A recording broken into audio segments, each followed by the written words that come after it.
একটি ছোট কাজ কি কারো জীবন বদলে দিতে পারে? আজকের গল্পটা শুনলে হয়তো আপনার উত্তর বদলে যায়। যারা ভিডিওটি এই মুহূর্তে শুরু করছেন, কোনো রকম স্কিপ না করে পুরো গল্পটি দেখুন। এই গল্পের শেষে বুঝতে পারবেন আপনার জীবনের খুব বড় একটা অংশ জুড়ে কি আছে এবং আপনার মধ্যে কি কাজ করছে সেটা বুঝতে ভিডিওটি সম্পূর্ণ দেখুন। আজকের ভিডিওটি একটি গল্প দিয়ে শুরু করতে চাই, চলুন।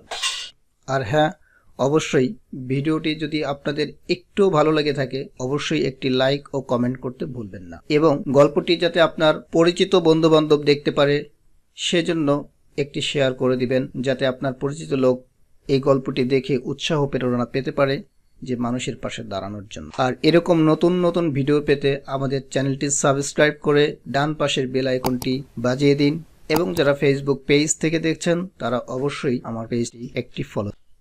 একটি গ্রামে রাহুল এবং তানিয়া দুইজন স্বামী স্ত্রী দুইজনই বসবাস। দুইজনই একটি অফিসে চাকরি করে। প্রতিদিন সকালবেলায় অফিসে যান আর বিকেলে ফিরে আসেন বাসায়। এভাবেই সাধারণ জীবনযাপন করেন। আমরা 10 জন যেভাবে স্বাভাবিক জীবনযাপন করি ঠিক তেমনি রাহুল এবং তানিয়া দুইজনই মিলে সংসারটাকে সুন্দর করে সাজানোর উদ্দেশ্যেই স্বাভাবিকভাবে চাকরি করে জীবনযাপন করেন। একদিন তাদের ঘুম থেকে উঠতে দেরি হয়ে গেল, যে কারণে খুব তাড়াহুড়া করে কোনো রকম রেডি হয়ে অফিসে রওনা হলেন। দুইজনেই একসাথে অফিসে যাচ্ছিলেন। প্রতিমধ্যে একজন বৃদ্ধ অসহায় ব্যক্তি বলছিলেন, আজ আর কোনো কিছু খাবার পাইনি, আমাকে কেউ কিছু খাবার দিবেন? এই বলে মানুষের কাছে খাবার চাইছে। ওই বৃদ্ধের এই কথাগুলো রাহুল আর তানিয়া মনে গেঁথে গেল।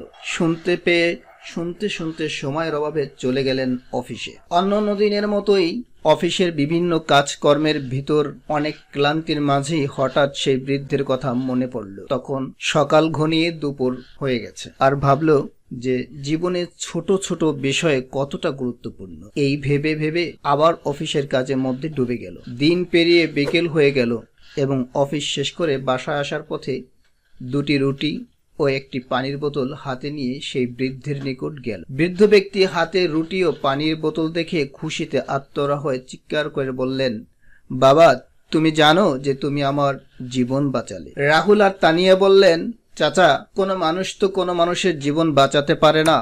আপনার জীবন একমাত্র আল্লাহ তাআলা বাঁচিয়েছেন এবং রিজিকের ব্যবস্থা আল্লাহই করেছেন, হয়তো আমার মধ্যে পাঠিয়েছেন। তাই আপনি সবসময় আল্লাহর কাছে শুকরিয়া আদায় করবেন এবং দোয়া করবেন আমি যেন আল্লাহর পক্ষ থেকে সকলের কাছে খাবার পৌঁছে দিতে পারি। এই বলে দুজনেই খুব খুশিতে আলহামদুলিল্লাহ বলতে বলতে বাড়ির দিক রওনা হয়ে চলে গেলেন। এরপর রাহুল তানিয়া একসাথে বললেন যে আলহামদুলিল্লাহ, আল্লাহ আমাদেরকে অনেক ভালো রেখেছেন।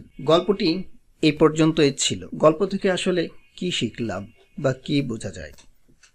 আমরা এই গল্প থেকে এতটুকু বুঝতে পারি যে হয়তো আমরা কারো জীবন বদলাতে পারবো না, কিন্তু আমরা চাইলেই কারো একটি মুহূর্ত সুন্দর করে দিতে পারি। আসুন, সমাজে অবহেলিত অসহায় বৃদ্ধ মানুষগুলো রাস্তার পাশে যখন ঘুমিয়ে থাকে, কনকনা শীতে খালি গায়ে রাস্তার পাশে শুয়ে আছে, খাবার নেই, বস্ত্র নেই, আমরা আমাদের সামর্থ্য অনুযায়ী তাদের পাশে নিজ ইচ্ছায় দাঁড়িয়ে তাদের একটি মুহূর্ত সুন্দর করার চেষ্টা করি। ভালো থাকবেন, সুস্থ থাকবেন। দেখা হবে পরবর্তী কোনো ভিডিওতে।